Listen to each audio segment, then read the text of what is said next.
Hello viewers, আসসালামু আলাইকুম। Welcome to my Aurora cooking studio.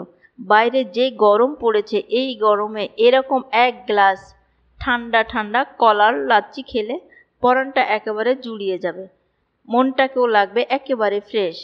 তাছাড়াও অনেক বাচ্চারা আছে যারা ফ্রুটস খেতে চায় না, এভাবে কলা দিয়ে লাচ্ছি তৈরি করে দিবেন, দেখবেন অনায়াসে তারা খেয়ে নিচ্ছে। এবং এটা তৈরি করাটা খুবই সহজ। তো চলুন দেখে নিয়ে যাক কিভাবে তৈরি করতে হয় কলার লাচ্ছি।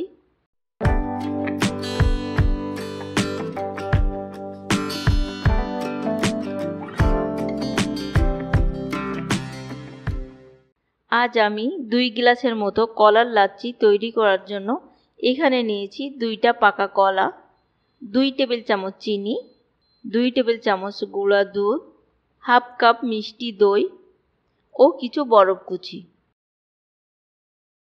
এখন সবগুলোকে আমি একটা ব্লেন্ডারের জাগে ঢেলে নিব।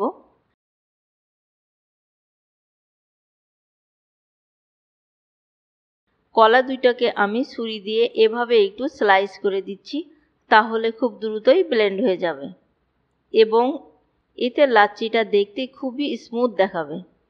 সব শেষে দিয়ে দিচ্ছি 1 গ্লাসের মতো ঠান্ডা পানি।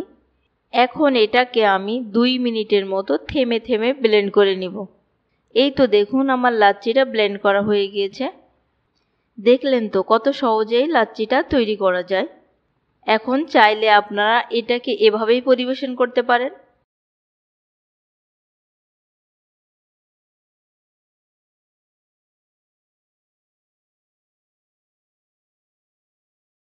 আমি উপরটা একটু গার্নিশ করে নিচ্ছি।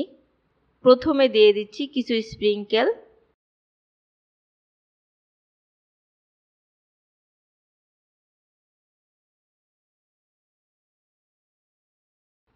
তারপর উপর থেকে ছড়িয়ে দিচ্ছি একটু কোকো পাউডার, জাস্ট একটা ফ্যান্সি লুক আনার জন্য। তাছাড়াও স্প্রিংকেলটা দিলে বাচ্চারা এটা খুবই পছন্দ করে, তবে এটা টোটালি অপশনাল। আপনারা এখানে কাজু কিংবা পেস্তা বাদাম কুচি করে সেটাও দিতে পারেন।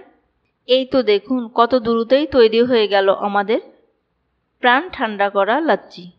তো ভিউয়ার্স, কেমন লেগেছে আমার ভিডিওটা কমেন্ট করে জানাবেন। ভালো লাগলে আমার চ্যানেলটাকে সাবস্ক্রাইব করে ভিডিওতে একটা লাইক দিবেন। এই যে দেখুন আমার ক্যামেরাটা অফ করার আগেই আমার গ্লাস খালি হতে শুরু করেছে, মানে ওপাশ থেকে আমার বেবি পাইপ দিয়ে এটা টানতে শুরু করেছে। সাথে থাকার জন্য সবাইকে ধন্যবাদ। আল্লাহ হাফেজ।